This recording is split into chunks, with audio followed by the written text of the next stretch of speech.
Welcome to our interview with Gerry Gavin. Gerry is an author, a psychic medium, a shaman healer, and he channels the angel Margaret. He also is launching his new book tonight, If I Could Talk to an Angel. And he's very excited about that. And we're going to hear more about the details, this special launch tonight, and how you can also participate and receive some great bonuses and prizes. So, Gerry, I know that you mentioned that this all started when you moved into a haunted house. So please tell us your story. That is actually very true. So first of all, thank you, Elsie, for having me on your program today. I really, really appreciate being on it and having the chance to tell this story and to let people know about the new book. Yeah, it was back around 1990. I was pretty much at that point kind of a card-carrying skeptic in many ways about all things supernatural. I believed in the basics, but the concept that individuals would have situations where they could experience things were very much beyond me. And I moved into a home that was just incredibly haunted. And we didn't realize it was haunted at the time that I had moved into it. I was actually sharing that space at that time with a roommate. A wonderful woman who now has become my girlfriend, and at that time, it just was such an odd course of events that took place. When I'm talking haunted, I'm really meaning like out of the movies sort of haunted. Rooms that were 25 to 30 degrees colder than other rooms in the house. A mist that used to descend the staircase from upstairs to downstairs. Jewelry would just move around all over the place. At one point, Gail had put her jewelry in a cabinet when we went out to lunch, and made sure she showed me putting it in a bag, putting it in a smaller cabinet inside the big cabinet, and lo and behold, we got to lunch, there it was inside her purse. So there were just a lot of bizarre occurrences that were going on, and we didn't know how to deal with it. We weren't sure about how to deal with this energy. We had heard things in movies about houses that have been haunted, but we weren't really sure what to do. We had both grown up Catholic, so we consulted with our local church and pastor, and he came in and actually spread a little holy water downstairs in the house and said a couple of prayers and got out as quickly as he possibly could. But nothing really helped in that particular situation. And then we wound up meeting a woman who was a therapist, but she was also a very gifted psychic. And she channeled for us. Now, these are all kind of new terms for me. I had never really dealt with psychics. I had never known anything about channeling. And at that point, she channeled information about a ceremony that we were supposed to do to try to rid the house of this energy. And it was interesting because a lot of the wording in that channeled ceremony was said in a lot of very kind and loving terms to try to be able to move this energy forward and out of there. It wasn't kind of the usual things you would see in movies where people are like screaming at the energy and telling it what to do. It was really very much kind of trying to get that energy to go back to God's love. And we did this ceremony. We did it several times. At the last part of the ceremony, the last day that we were supposed to do it, Gail actually approached me and asked me to put this blister pack of batteries, AA batteries, in my pocket. Wasn't sure why she was asking me to do that, but she is really perceptive, and she gets a lot of stuff really well. And we did it, and while it was just such an odd occurrence between banging in the walls and just a lot of other odd things that were occurring. We would have times that you would hear inside other rooms the sound of like what sounded like drawers opening and closing, and as I said, the bang of walls, and this feeling where you're trying to talk and your words are sort of coming out sideways. But when it was finally done, everyone seemed to feel like the house was much lighter. It almost felt like you could hear birds chirping outside or something. It was much, much lighter. I felt horrible when it was finished. And when we took the batteries out of my pocket, when I took them out, there were a lot of them that had actually melted inside. And for me, that experience kind of continued for the course of the next couple of weeks. I had that same problem with car batteries, with pagers. That was back in the day when nobody had cell phones. We were actually just using pagers. And eventually it was just repeating itself so often that I called back the woman who had given us this information.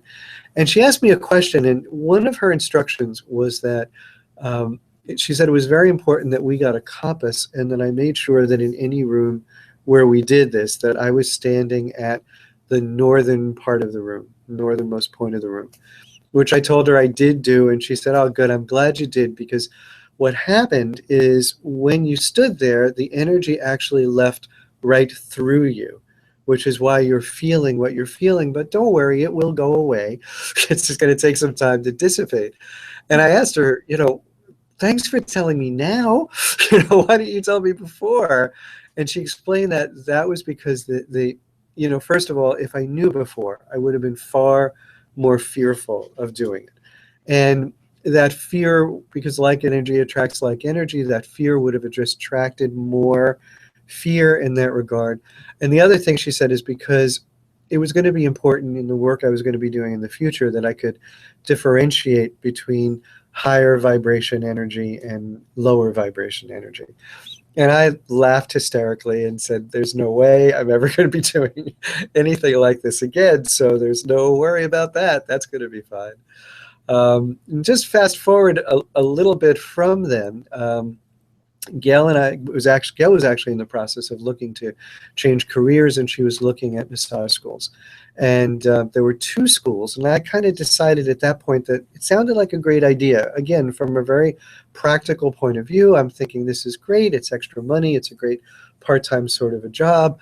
It came down to a couple of different massage schools. One that was a very traditional massage school. The other that was taught by a woman who was a very good massage therapist and very well trained, but she also had been trained by Latin American shamans and Native American shamans. So she brought to the table some interesting different experiences, and she talked about that beforehand. My initial feeling was that I wanted to go to the more traditional massage school. Again, I was wanting to get as far away from this stuff as possible.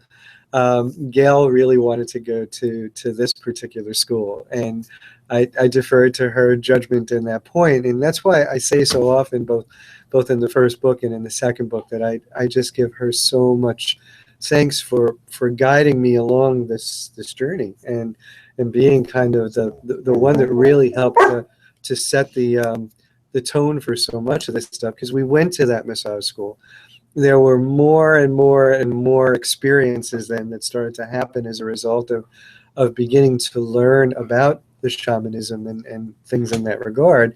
And what eventually came to be was that I stopped fighting it and started exploring it, and that led me into the world of shamanic journeying and soul retrieval, and being able to communicate with spirit guides and power animals and all types of things that are very traditional from a shamanic point of view. But what's interesting is I had never really seen or had any indication of anything with angels. And I guess it was because of, having that Catholic upbringing and having definitely a belief in them. I kept wondering why that was the case, why nothing ever would transpire in that regard. And the first conversation with Margaret actually happened doing none of the things that I knew how to do, none of the journeying experiences, none of those things that one might normally experience to go into the spirit world. What it actually was is it was sort of a plea, sort of a desperate plea at that point, where one night I just laid down on my bed. I was having a lot of conflicts with a lot of different relationships. I had just been involved in a divorce. There were custody things that were going on. And I wound up laying down on my bed and just saying, I know that you're out there, and I know this angel I'm trying to speak to is out there. I would figure out a way to talk to you if you could just tell me your name. I closed my eyes, and honestly, I don't think, Elsie, I was expecting an answer at that point, but I was just kind of putting it out there. And what I saw was this gigantic, like I was looking at a white movie screen, and in big, bold black letters, the word Margaret. And I thought to myself, Margaret, what kind of an angel name is Margaret? I was waiting for like Ezekiel or something that would cause trumpets to go off, But Margaret was what kept coming through, and I kept seeing it as black letters on a white background, white letters on a black background, and then, written almost like when you're working on your computer and you have choices of all those different fonts that you might like to choose, all these different ways of writing the word. So I got then, okay, it's Margaret. Surprised me where that came from, but okay, so Margaret. And then the thing that most felt right to me was this form of communication called automatic writing. And I'd never done it before, which is weird why it felt right to do. Because I always thought it was a little weird, because the concept behind automatic writing is that you start a letter as though you're writing it to your best friend in the world, or someone who's your closest confidant and really great at helping to advise you. And you talk to them about all of your concerns, your problems, your issues. And then, and this is kind of the odd part, you start a letter back to yourself. And then you just sort of let the pen flow. And I'm thinking, I don't know this is going to work, because I'm writing the question, I'm writing the answer, I'm probably going to hear everything that I want to hear. So I wrote a question about all the struggles I was going through at that point in time. And, it was a kind of a venom-filled letter, because there was just a lot happening. And when the letter started back, I wrote Dear Gerry, and then just kind of figured, all right, I'll let this go, whatever feels right. And what was odd is I found myself writing the words, hello, dear one, and welcome, which I never wrote when I would write a letter to anybody. And then it just began to just flow. It was almost like watching my hand write.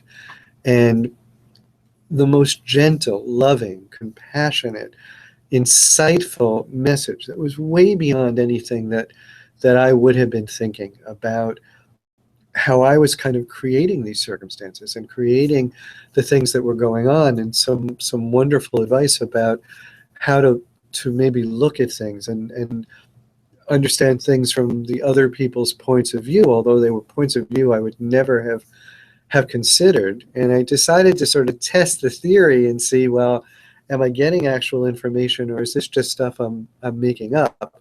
So I even spoke to some of those people and asked, by any chance, are you feeling this way? Or, have you maybe been thinking this? And there was a validation, because people kept coming back one after another saying, yeah, really, I have. And, I really I'm happy you got that. So it was helping to resolve some personal questions in my own life, but it was also kind of expanding my perspective of the fact that things weren't just the way I was thinking. There were other ways of thinking, other ways of perception. And that began this process of me just writing to Margaret over and over and over, asking more questions about my own life and how it had gotten to the place where it was, what I could do to maybe move it into the places where I would like it to be. And that then was the primary thing that I did for years, until I decided and started to ask people how to open that up to asking questions for other people. So it was a pretty interesting journey at that point. Gerry, that is so fascinating. But what I want you to help us understand is how you made that leap from the newspaper publishing business. I can understand why all of this seems so strange and just way out there. Mm-hmm. Yeah, it was a big leap. So for the next almost 20 years, I was working with Margaret. I started to do readings for other people. as far back as 1995, I had created a workshop that Margaret had asked me to do that was a mixture of shamanism and things that seemed very angelically inspired that she was kind of bringing to the table to help other people to communicate with their own angels. And that workshop is called Angels and Shamans, and you can actually download it directly from my website. But what the conflict was that was involved in this is that during that period of time, as you mentioned, we talked about this a little earlier, I was a newspaper publisher, and I was working in a very traditional community, professional community, working in New York City and publishing a group of community newspapers there. So I was very, very nervous of letting these two worlds collide. This spiritual world in which I was talking to an angel and helping people to bring their soul pieces back and doing things of that nature, and the other world, which is much more traditional, where I'm putting out a weekly newspaper and doing all the things that a publisher would do. And I think my greatest fear was that if people in the traditional publishing world found out about what I was doing, outside of some very close friends, that they would really kind of question my sanity and wonder, is this the person you want to have in charge of your newspaper group? So I was very, very cautious to keep these two worlds very separate. And that was up until 2010. And something happened in 2010, and I honestly don't know exactly what was precipitating it, but there was just this feeling inside of me that I needed to do something to get this message out more so. And I just had this conversation one day, just talking out loud with myself, to Margaret, look, I'm ready. Whatever you need me to do, I'm ready to do it. Just please, just protect me and don't let everything fall apart around this as I've kind of come out of this spiritual closet and begin to tell everybody what's going on. And interestingly enough, the first thing that she asked me to do then was to begin to channel her messages into a book that she wanted to be brought to the world. And I began to do that. So that first book, Messages from Margaret, was actually written on the bus commuting back and forth from southern Jersey to New York City as I was going back and forth. And I wondered when she would say, bring these messages to the world. In my viewpoint, the world was New Jersey, maybe New York, a little bit of Connecticut, Pennsylvania possibly. But I wasn't really seeing any possibility of how that could happen. But I wrote the book. I had the help of an editor to edit the book and make it flow a whole lot better. Brought it to my first exposure to try to bring it out to the world was bringing it to a trade show in Edison, New Jersey, the Mind, Body, Spirit Expo. And interestingly enough, directly catty corner from the booth that I was in, which, by the way, is a booth that I got at the last minute. And when I saw the map of the available booths, there were only 3 left. I really didn't want that one, but I kind of asked Margaret's guidance of which of the 3 booths would be the best one. And she picked that one. And I just wasn't kind of feeling that seemed right. There were other places that seemed like there would be much higher traffic. But it turns out that right catty corner from our booth was another booth, and the people who were manning that booth were one of the women who came over that first Friday night and was very, very drawn to the book and purchased a copy of it, read it that night, came back Saturday morning saying, she was so upset because she said, you kept me up all night with that book. I couldn't put it down. So I read it all night, and she wanted to introduce me to the 2 people who she was manning the booth for, and they were Ariel and Shire, who are relationship experts. I had read some of their books. I knew who they were. They came in the next day when they were speaking, and we had the opportunity to meet and exchange books. And I'm feeling so silly at that point because they're really pretty famous authors, and I'm so brand new to this whole thing. But we're or autographing books to each other. And about 2 weeks later, they asked me if I would be on their radio program. They do a really great radio program that's a web-based radio program. They have a very, very big audience. And they do programs here in New York City and in Hamburg and in a couple of other places in Europe. So they're pretty well known. So I did the radio program. It's called Being Here. And that's one of the big things that Ariel and Shire are always about, that being in the moment. And I didn't really get to talk about the book all that much in that interview. We really were in the moment, and we took callers, and I answered, callers, and, their questions were, what do you think angels would feel about this or feel about that? And I kind of tried to get best guidance that I could offer them. Well, interestingly enough, the radio program was being listened to by a woman named Alexandra Grubler, and she is the one who sells the international book rights for Hay House. And she loved the program. She loved things that I was talking about. She loved what we did discuss about the book, and got a hold of that self-published book and loved it, and brought it directly to the attention of the CEO of Hay House, Reed Tracy, which is not the route that books normally go. It is the furthest possible route of how things would normally happen. But Reed, in turn, read the book and liked it as well. And lo and behold, one day I'm looking at my BlackBerry, and there's an email from Reed Tracy saying, Hay House would like to take over the publication of your book. And honestly, Elsie, when I first got that email, my first inclination was I thought somebody had hacked my email and they were just playing a practical joke on me. I didn't see it as being real, but it was, and it turned out to be great. And Reed Tracy has been so instrumental in so many different things for me, including being the person who advised me to give Margaret a voice. At that point, I was doing radio programs where I was talking about the book, and I was talking about Margaret and talking about this whole experience and everything else. But I wasn't actually letting Margaret kind of come through and speak, because I was so used to doing that, typing a message and talking as I was typing it. I didn't realize that ability existed, to just let her come through. And Reed urged me to do that in a program that I was going to be on, another Hay House radio program where I was going to be a guest that day.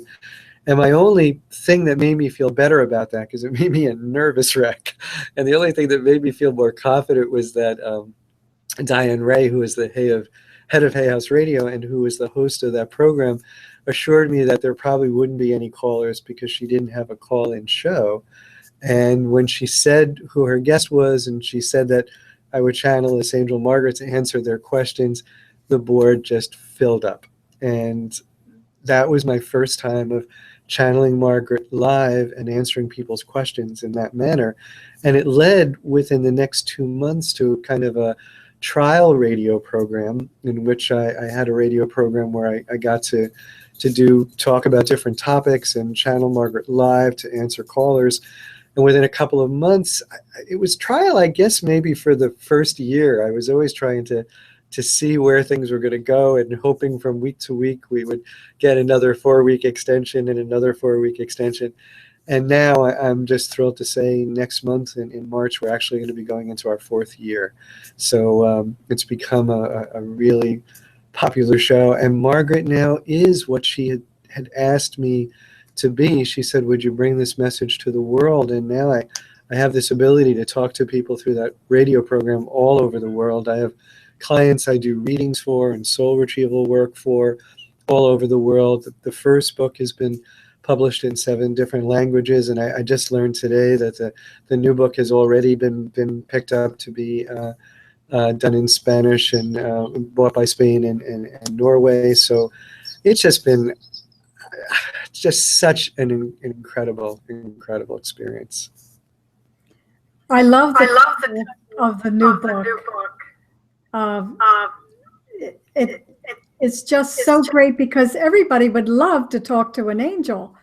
How did that come about as different from messages from Margaret.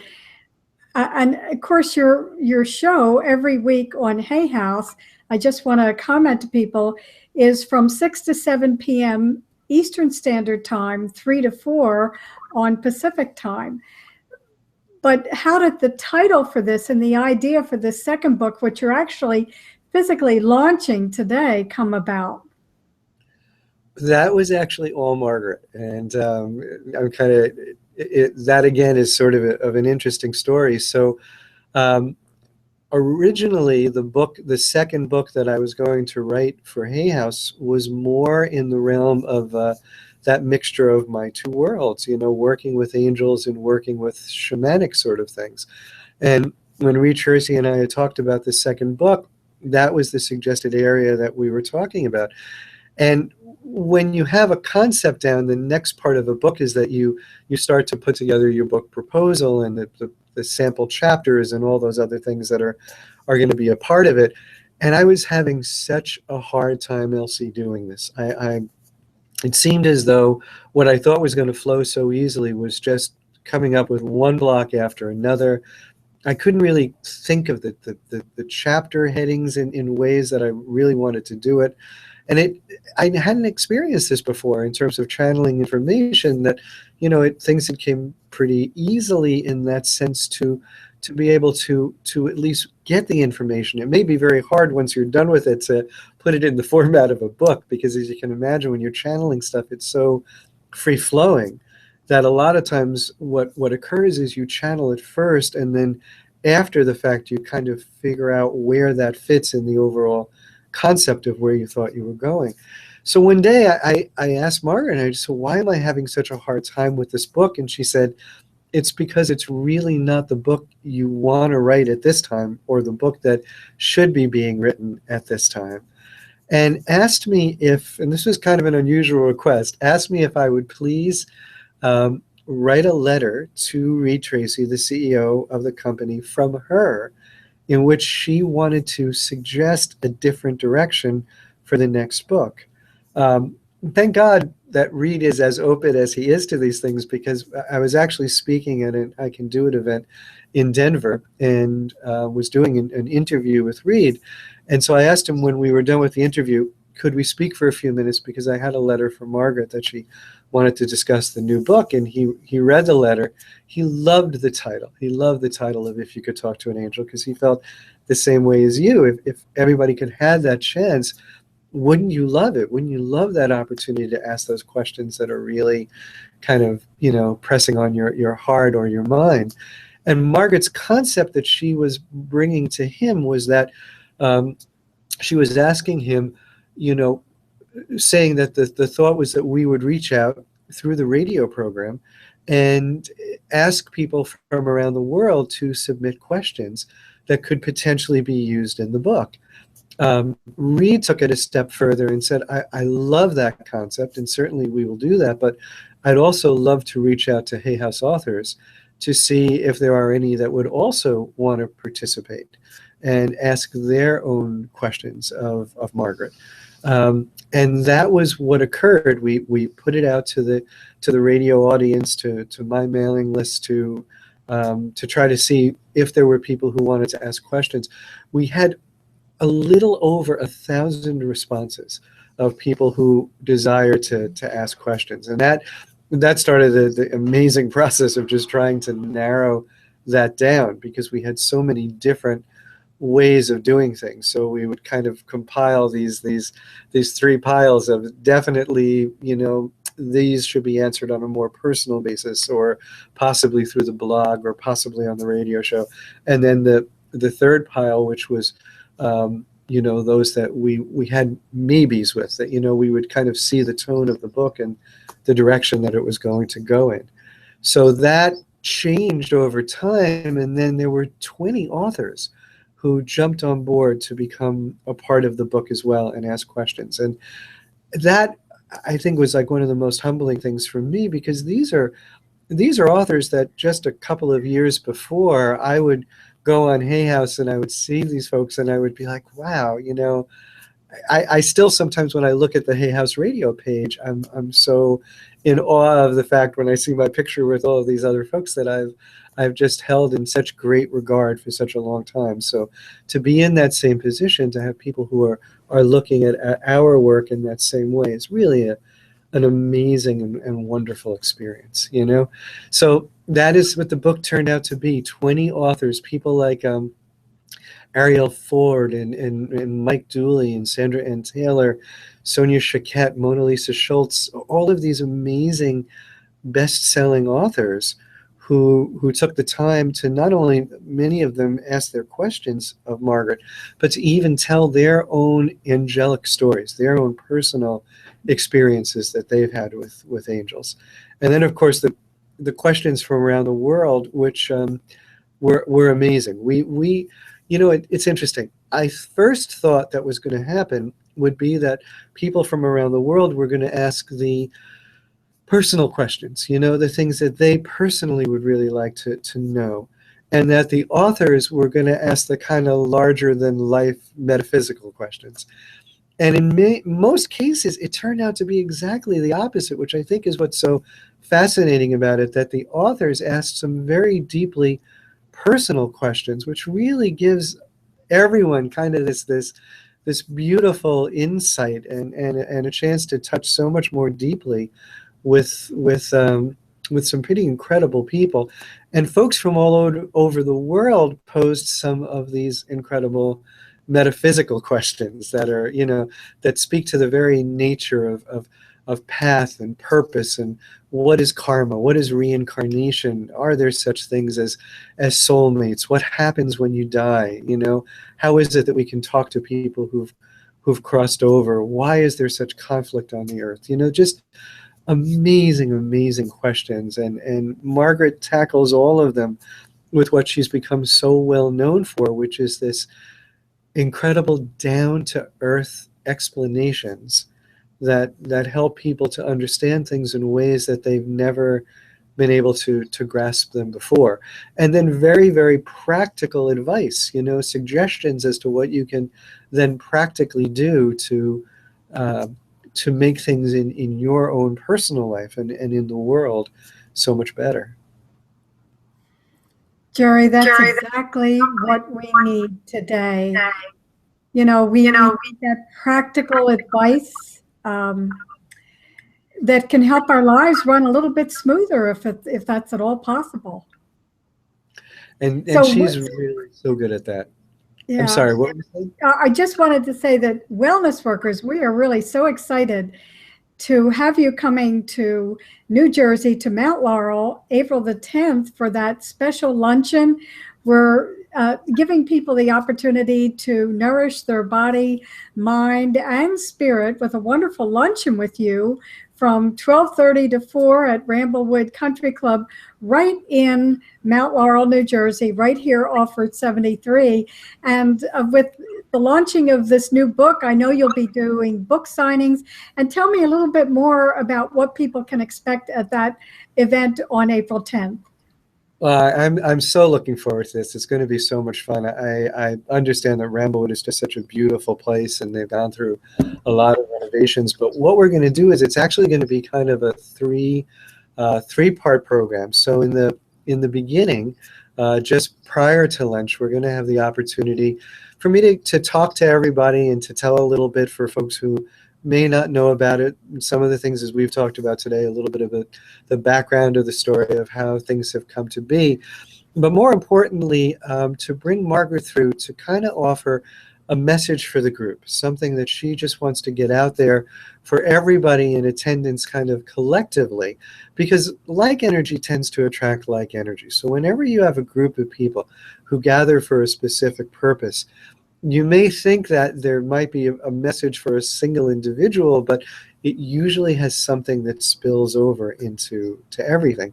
So we're going to do that. We're going to talk a little bit about Margaret's unique message for the group at that time, and then we're all going to have lunch, and that's going to give me a great chance to go around to tables and meet everybody and have a chance to just, you know, kind of do a little bit of a meet and greet during that time.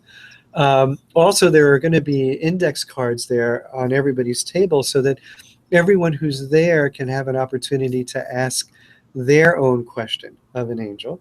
And when we come back, when we reconvene after lunch, I'm going to bring Margaret through again. And then much like on the radio show, there's a call board that comes up, but it's actually, at the point I start channeling Margaret, it's actually her who chooses those questions. It's her who goes through and creates the flow for the program and everything that takes place. So we're going to do the same thing here. Margaret's going to be choosing the questions from those cards that I'm holding in my hand to kind of create the flow for answering things for people who are there. And then we're also going to have everyone else's questions. So if by any chance someone didn't have their question answered at the event, we'll have that opportunity to answer it for them, either on the radio program or Facebook, or if it's something that's personal on a more kind of a personal level that we can reach out. And then, as you mentioned, I'm going to have copies of the book right there, so it'll be an opportunity if people would like to get the book. I can autograph it for you personally, and we'll have CDs there also of the Angels and Shamans workshop, and that'll be kind of the what we'll be doing at the end of it. So I'm really looking forward to it. It's going to be a great time. Yeah, we are too. And so I want to let everyone know that right below here, and actually right on the video, I'm going to put the link where you can sign up for the luncheon at eventbrite.com. You'll see the link right there. And if you have any questions, you can contact Wellness Workers at 856-435-3427. It sounds like a wonderful afternoon, so please don't wait too long. We want you to sign up so you have a chance to join us that afternoon. What a great way to spend a Sunday afternoon. So I guess, Gerry, I would say that this is just so needed today in our world. And you really had to take leap after leap after leap of faith and trust in what you were doing.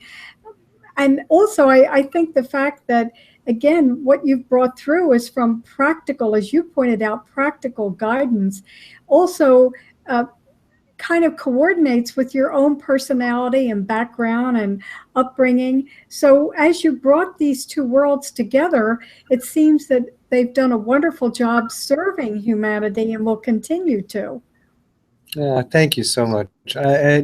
I think in terms of doing this work, one of the great things is that it's a real pleasure to do it. It's something that I love to do, and certainly in channeling her messages, as you said, it does bring so much peace and clarity and focus to people's lives that it's a thrilling thing to be able to have the opportunity to do it, and I really do enjoy it. I wanted to make sure to tell your listeners also, you were mentioning before about the launch of the book. There is also a contest right now that is centered around that, where there are some over $3,000 worth of bonus gifts that we're going to be choosing over 3 particular bonus packages. And in order to be able to do that, if you go to gerrygavin.com, which is GERRYGAVIN.com, and then / the word book, it will bring you right to the landing page for the new book. You'll actually be able to download the first 2 chapters of the book, or actually the introduction and the first chapter of the book, for free, and that will give you a really good sense of what the book feels like. And when you purchase the book, then you can be entered into this drawing for the bonus prizes. And the other really great part about this is that if people out there do want to have the opportunity to just personally sit down with an angel, just for buying the book and entering this drawing, you're automatically eligible to get a special code for a 50% discount on a half-hour reading with Margaret. So we have a lot of different things that are being made available to people to be able to help Margaret to spread her messages, and I wanted to make sure to let your folks know about that in today's conversation. Great, Gerry. I'm glad you did. And I will also put that information below, so you'll be able to click into Gerry's site, gerrygavin.com. And I would certainly enter that contest, because it would be great to have a personal reading with Margaret. But please join us on Sunday, April the 12th, as we bring Gerry Gavin down here and have him spend a special day bringing his special guest, Margaret, messages from Margaret, and if I could talk to an angel. So think about your questions. Get ready for this great event that we're going to have here. Gerry, thank you so much for your time. Thank you, Elsie. It was a pleasure. Take care, everybody. Okay, take care. Thank you. Okay, so I did